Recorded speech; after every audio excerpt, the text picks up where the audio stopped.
have all these criteria I want to look for? Does it contain some of us?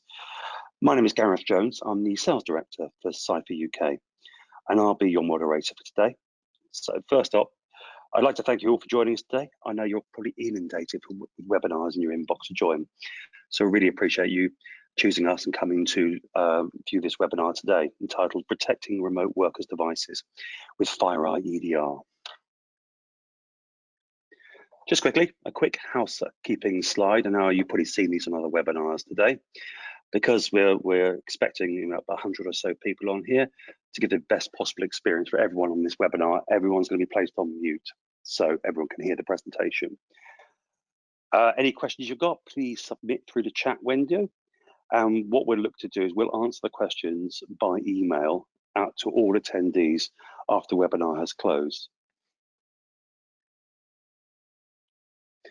Just a quick introduction, the people on the call today. So I'm Gareth Jones from Cipher. You can see me on the left there. Handsome fellow in the middle is Chirag Vaid, my colleague, works for Arrow ECS, one of our distribution partners. And we have Steve King, who's a senior consultant from Arrow as well.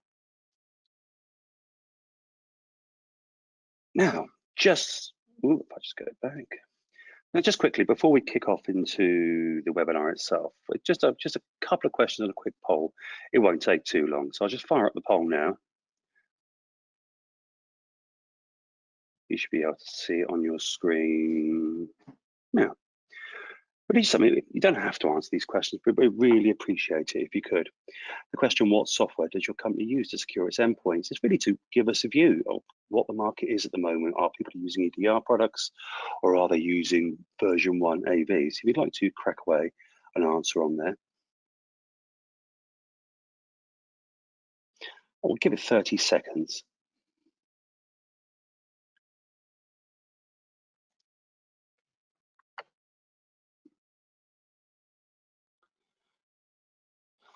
Luckily, no one so far has chosen the top two.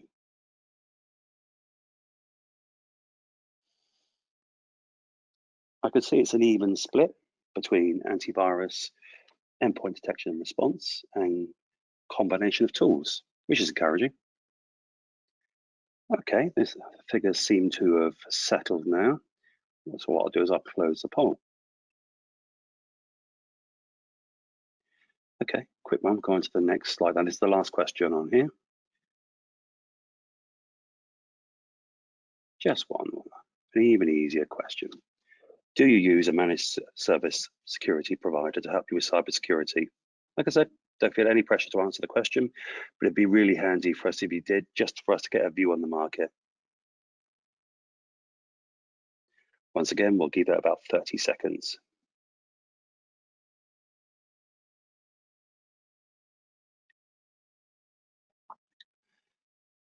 I can see so far there's 42% saying yes. Ooh. And another 17% saying no, but planning to.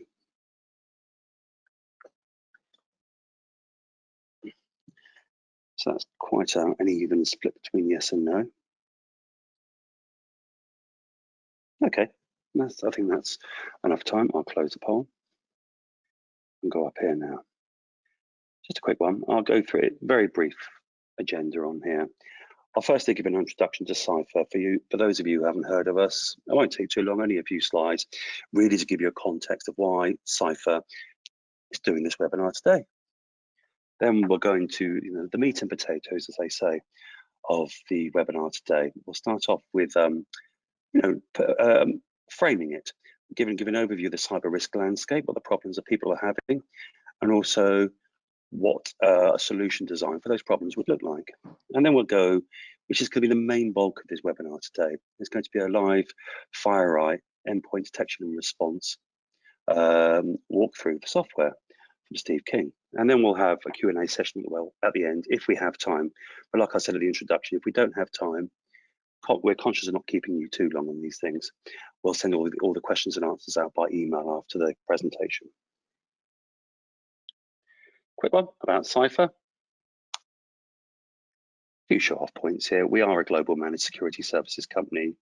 Been in business 20 years, formed in 2000. few points. We were voted, well, we were assessed as the #1 MSSP for 6 consecutive years by Frost & Sullivan when they looked at the market. And from MSSP alerts, they ranked us in the top 15 worldwide MSSPs. And an interesting note is that we were actually the first MSSP to be certified both ISO 20000 and ISO 27001 way back in 2010. Now, just a quick overview, some of our services. I won't go into details. If I went through every single one of our services, it would take all day. But we provide managed security services. So that's asset management, managed and hosted SIEM, managed vulnerability scanning. We also offer a managed detection response service, which is essentially a SOC in a box, which is SIEM, EDR, vulnerability scanning, asset discovery, compliance reporting, as well as cyber intelligence services, Red Team, which is your classic penetration testing, forensics, phishing types of services, and also as well as offering governance, risk and compliance, which is, in our case, is PCI, ISO, GDPR. We also do cyber risk assessment services for clients, as well as providing cyber technology integration, basically supply and installation.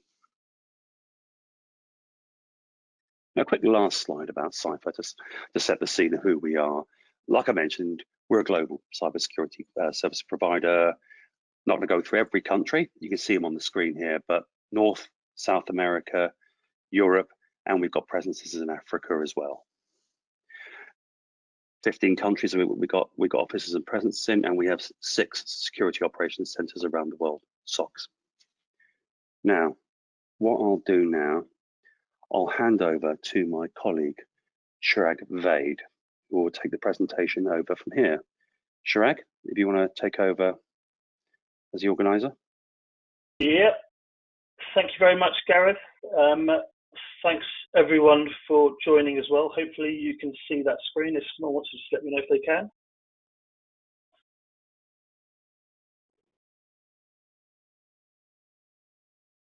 Can we see that? Yep, we can see that. Fantastic. All right, well, look, let's have a look at some of the challenges currently faced by businesses today. So companies are receiving thousands of alerts daily, making it impossible to know what to look for, causing an inherent lack of visibility across your network. So ultimately, you need someone to prioritize these for you. Now, because of the lack of visibility, attackers can be sat on your network for prolonged periods of time. And there's a number there, 101 days to discover a breach, which again is ultimately down to this lack of visibility. And then with that, we've got 50%, almost 50% of customers, are attacked more than once. So if one person can do it, what's stopping others? Effectively, is a question. We then got 86% of customers that have that have been attacked more than once by different attackers, and so it's no surprise that attackers share their information through various different channels, including the dark web. FireEye are also on there masquerading as attackers and picking up sort of vitally important bits of information and then sort of sharing that back into their platform and their threat intel, effectively just allowing them to stay a step ahead of everyone else. Right, let's have a look at the current state of play. So customers generally think signature-based protection is, all that they require, and because of this, they sort of can't conduct deep forensics, causing things like advanced threats to easily penetrate the network. And again, we're going to go back to that word. It's all down to visibility. So, what would a desired state look like? Simply put, we want to be able to detect all the threats and find threats that have bypassed our security and include deep hunting and investigation.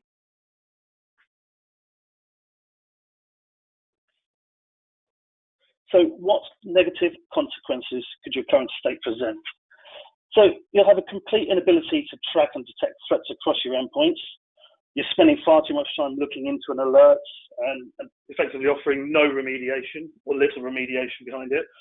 And finally, your company is at risk, your brand is at risk. So you really want to be avoiding things like that. So let's now have a look at positive outcomes. You're able to minimize the time and impact of an incident or breach to your business and respond to threats at scale. You're in a position to find hidden threats that bypass security. You're managing far fewer alerts. And finally, you've reduced the cost of your business because you've got one agent. So that's that. And with that said, I'll pass over to Steve King to provide you with a bit more information on EDR, followed by a short demo.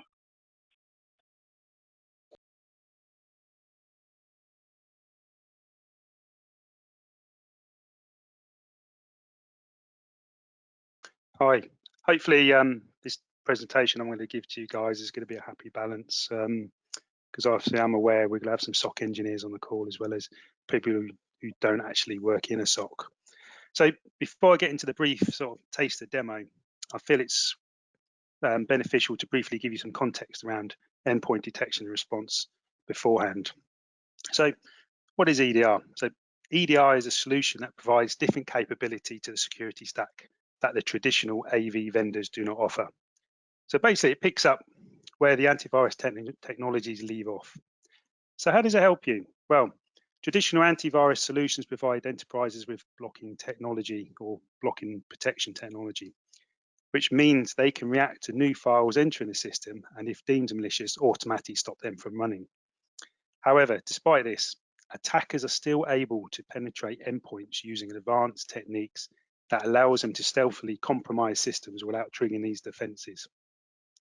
So with an EDR in place, security systems can continuously collect, record, and store endpoint data, providing them with a surveillance-like visibility. One aspect of this process is by recording all the activity being run in the endpoint's memory, etc. This enables the engineer to investigate the before, the during, and the after the attack. This makes for a more positive security posture, allowing the security teams to proactively hunt and remediate the threats within their environment. So just give you a quick example how the attacker is bypassing the traditional protection. So once the attacker has a foothold onto one of the endpoints by means of a phishing campaign or an application vulnerability, the attacker can then utilize the legitimate tools already on those endpoints, for PowerShell example. And from there, they can elevate their rights and move laterally across the network undetected. So AV does not have this availability or this visibility required to help you with this type of attack. This is where the EDR solution comes into its own and why the traditional today's needs. So as this is a FireEye demonstration, I just wanted to highlight to you guys that FireEye HX, which is the endpoint technology from FireEye, is a single lightweight agent which gives you all the traditional protection engines that your best of breed AV vendors offer, plus with the added EDR feature. And this is all backed up by FireEye's industry recognized nation grade intelligence. So I'm just going to pull up the console. You guys can see the console okay? Yep. Cool. Come over now, no one was listening. So when we first log in, this is what you're presented with. So like I said, this demonstration is just for you guys to see some of the basic tools available to help you carry out an investigation across your environment with an EDR sort of tool set, and obviously with the main focus being FireEye at this stage. So starting with the dashboard, it offers high level view of the status of endpoints being managed. Straight away, you can see the system is highlighted hosts within your organization, which has alerts with this great big widget here. So currently in this demo environment, there's 12 hosts with alerts. But more importantly, it's bringing to the forefront the high value hosts with alerts. Now, if we add high value hosts within this demo environment, they actually would be populating this central area here. Now, a high value host would be, for example, it could be your CFO or your CEO devices or any critical server that you consider more important than other hosts on your network. So straight away, going back to what Chigs was saying earlier, there's a lot of hosts to filter through and then trying to decide which one to actually work with first. That's why you need this type of technology and intelligence piece. So for this demonstration, I'm just going to, for the ease and flow of the demonstration, I'm just going to run through the alerts and the tabs at the top, just to give it a little bit of flow. So before I get into the basic investigation, I just want to quickly show you the alerts tab. This will display a full table of all alerts discovered in your environment. You can drill further down for further context about that alert, However, we're not going to go into too much sort of detail at this stage. We just want to sort of focus on the EDR piece and how you can have some basic tools to, and then allow you to understand and build out from there where you wish to go with it. So back to the dashboard. So under the hosts, we can actually drill down to the hosts with alerts or just all the hosts in general. So I'm just going to click the one with hosts with all the alerts. So as you can see, you are seeing all your managed hosts. There is a filter at the top left to allow you to narrow down your search if you want to actually go looking for a particular device on your network by name or by IP address or agent ID, etc. So as part of this demo, you can actually see a lot of the devices that had alerts. You can see the number of alerts related to them, a little bit of time frames of when they were picked up. But I want to just find something which has got enough alerts on there just to give you a little bit of interest in the investigation piece. So I'm going to pick this one here. It's got 17 alerts. So if I just select into there, it's now letting me drill down into that endpoint itself. Now, straight away on the left-hand side, you can see the 17 alerts that it was referenced to in earlier. Now, what FireEye have done based on these alerts, they've tagged each one of them into 4 categories just to give you that sort of rich text sort of intelligence feel about it and help you decide actually what is actually going on a lot quicker. So if it's got a PRS, it means that that file is present or something is present on that endpoint. If it's an XBLT, the exploit is referring it to as an exploit, and you can see here the exploit activity Internet Explorer. But as we move down, we can see EXE. That means that whatever that malicious activity was, it has been executed. So it's more likely going to be some sort of file or sort of command line. And finally, we've got MAL, which basically is saying it's classed as malware. So generally, again, that will probably reference some sort of executable file. So part of this demo, I'm just going to click the file name, which is called uuu.uuu. And as you can see, as I clicked it, the center page sort of opened up with further information. So it's giving you, this is that visibility in that context that you're going to keep hearing about when you start referencing EDR or looking at any formal fashion. So you can see the full path name, any sort of parent processes related to it, and so forth. Now, with FireEye, because they're an intelligence company, they kind of do share a bit more information that you would not normally get from AV vendors without having to go to central portals and so forth. So if I view the indicators, what triggered this as an alert, FireEye is going to give you a little bit more sort of intelligence. So you can see straight away the 3 conditions that triggered this alert and how it categorized it. And you can see a little bit of intel sort of to back up what that alert is referencing to. So straight away, we can see it's part of the Sandstorm family. If we look to the right slightly, you can see that the Sandstorm is a backdoor with file transfer, key login, and so forth, and a few other extra take control of webcams and so forth. So straight away, you're actually seeing and understanding what sort of things and what activities has been going on that endpoint itself, so you can sort of start building up that picture and wondering and deciding how you're going to address it. Now, before I move on, I just want to show you this central category here. There's a bit that says here Mandiant Intel.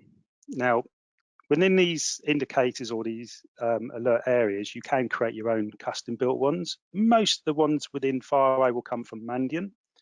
Now, those of you who are not aware of who Mandiant are, they are a frontline instant response company. They were acquired by FireEye a few years back and obviously added to the intelligent piece of FireEye. So what these guys do, they get pulled into high profile companies that may or may not have been compromised in some ways. And these guys are that good. These guys are generally dealing with your nation state funded attacks. We're not talking about some guy just dealing with scripts in the back room of his bedroom. So this is proper funded nation state attacks, and these guys are getting involved and they're at the front line of it. However, due to these ongoing investigations, the intel they discover is not always available to share to the wider community. Just because of the ongoing investigations on how these certain things have to play out. But however, what they do is they do incorporate that intelligence plus the traditional other intelligence they pick up into the FireEye intelligence piece. So you can see why FireEye, again, with the help of the Mandiant guys, that they have a reputation for being an intelligence-led company. So I'm just going to jump back to that endpoint that we're actually investigating. So I think it was that one there. So now we're starting to sort of dive a little bit deeper into the EDR piece again. So we've talked about some of the alerts on the left, we've talked about the tagging, we've got some further information. Now what we're going to do is you want to start seeing what information that we was able to pull from the endpoint itself, you know, all that activity, as in what was getting loaded into memory, what was actually getting swapped out with the hard disk and so forth. So we do this by viewing the triage summary. So give you a little bit of background about the triage summary piece. When an alert is triggered on the endpoint, a triage package is automatically generated. So, and that's pulled back to the FireEye appliance for your SOC guys or whoever's looking at investigating this to actually do further examination and gather more forensic information. So, like I said, this package, you know, this package itself is going to give you a better understanding of what activity took place at the endpoint at a particular time by a suspected attacker.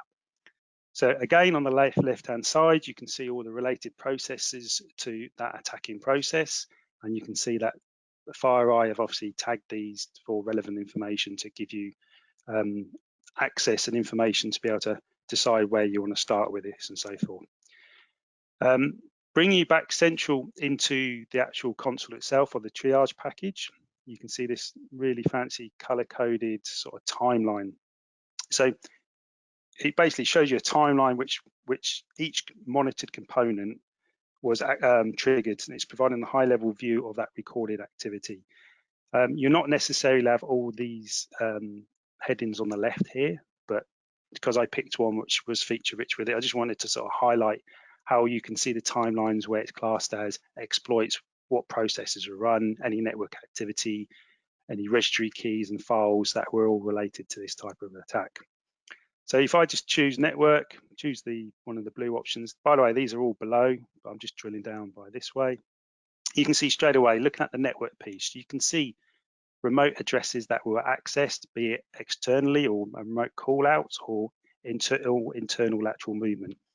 So because you've got this type of information, even though we've not finished the investigation piece, we've got a couple of options already at this early stage. We can say, okay, do we start blocking this IP address at the proxy or the firewall to stop if other machines are on the network are starting to do this call out and so forth, or try and kill it dead the best we can.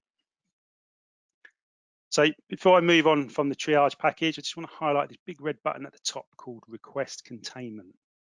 Now, the request containment is a nifty tool. So basically it allows you to isolate that machine, even though it's still networked and turned on the network, it will isolate that machine from talking to anything else on the network and anything talking to it. However, you can still access it from the console itself and carry on doing any further investigation and further forensics. Now, so what I'm saying is, gone the days where the engineer would just have to go and find out where this PC was, pull the network lead out, and possibly do whatever else they felt they had to need to do it. Like I said, this is all done remotely by a click of a button.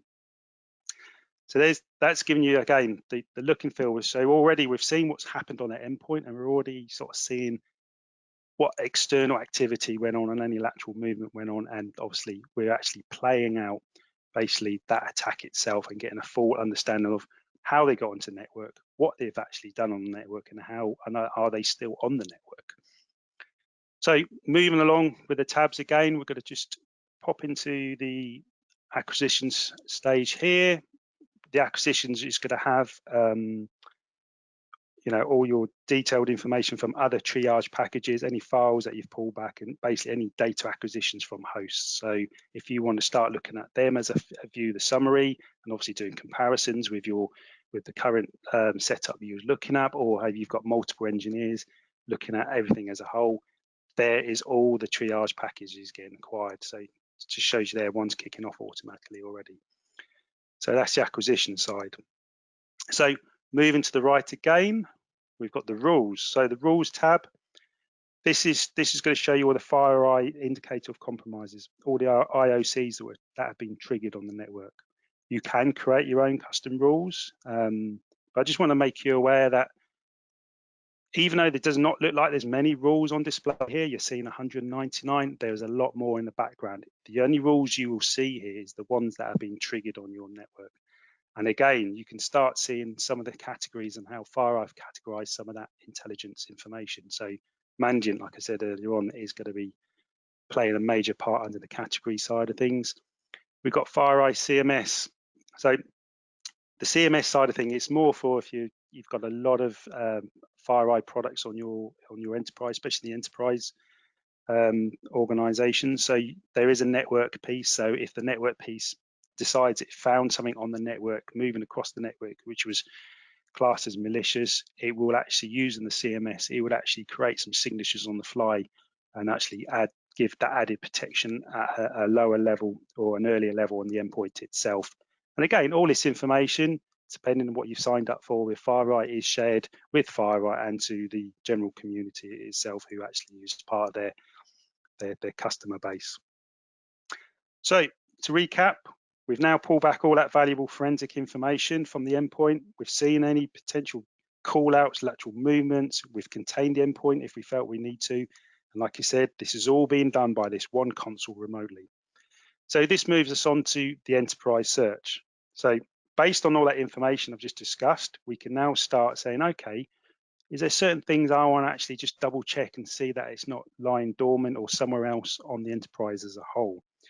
So this enterprise search allows you to query all your enterprises, all your enterprise devices from one screen, and allows you to go on the hunt and start remediating as you feel fit.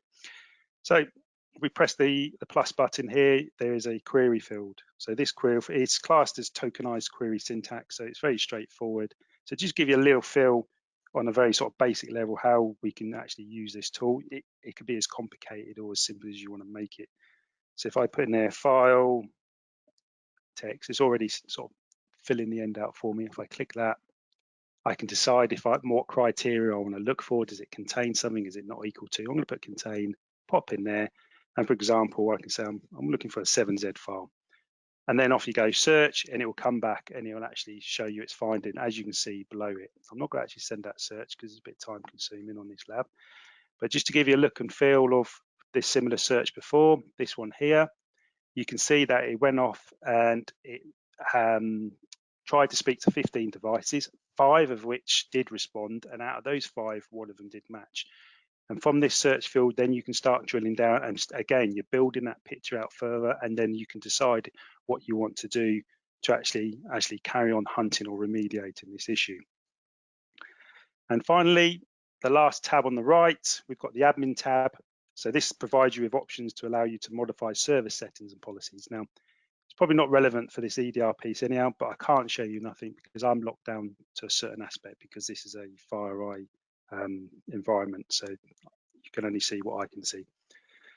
So hopefully the demonstration has given you an insight why you need the visibility of EDR and how it compares with the traditional blocking products like the AV vendors. So at the end of the day, no one knows your network as well as you guys. So with the aid of EDR, you can create a more positive security posture and decide which alerts that you're considering more critical than just having the traditional sort of products and tool sets available. However, as it was highlighted earlier on, as much as you may or may not have the security skills like a SOC engineer, it's still going to offer something to you. So even if you weren't a SOC engineer and you're still used to doing Wireshark type of investigations, or you just want some basic common sense stuff, this product is still viable for you guys. However, if you are a SOC engineer, you can actually take this a step further and get a lot more out of it. But I always sort of compare the EDR products more like CCTV. Even if you haven't got the skill set on site, as long as you've recorded that session in some form or fashion, there is organizations out there which that you can bring in, and at least you've got that information at hand, and they can then help you remediate any issues you have. So if you don't use it or do use it, it's still there to add something to what I call the party and help you actually understand who's been on your network and stealthily moving it around a tool. So that's the end of a very sort of brief sort of discussion about and view of the EDR piece. So hopefully I've sort of balanced it just right, because like I said, there's a lot of varied skills out there, but I just wanted to showcase the EDR piece, because a lot of people are not aware of that side, even though everyone is aware of all the signature-based technologies out there. So thank you very much. Okay, just to finish off, it's Gareth Jones from Cipher here. We provided this short webinar on EDR, Endpoint Detection and Response, as we believe it's a critical component of your remote working strategy. The endpoint is the biggest attack vendor. It is the biggest attack vendor for bad guys into your network. That's the starting point, how they're going to get in. If you don't already have EDR as one of your tools in your toolbox, we strongly suggest you considering adding it as part of your remote working IT infrastructure to give you that remote insight, that manageability of the endpoints being used, that big attack service, to see what's going on, to get that visibility.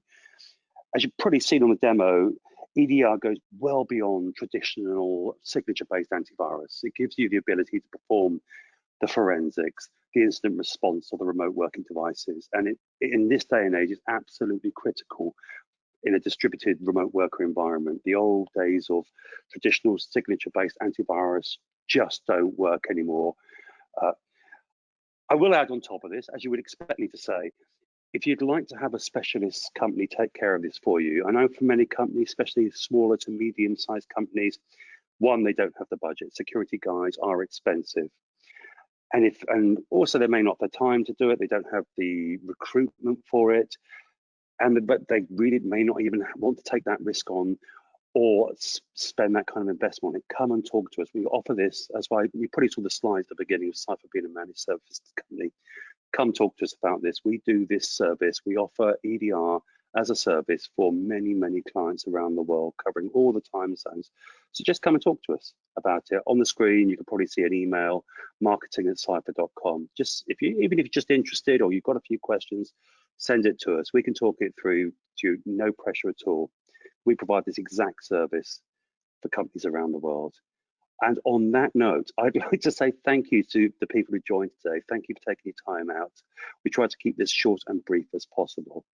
So on that note, thank you very much. Take care and enjoy the rest of your afternoon.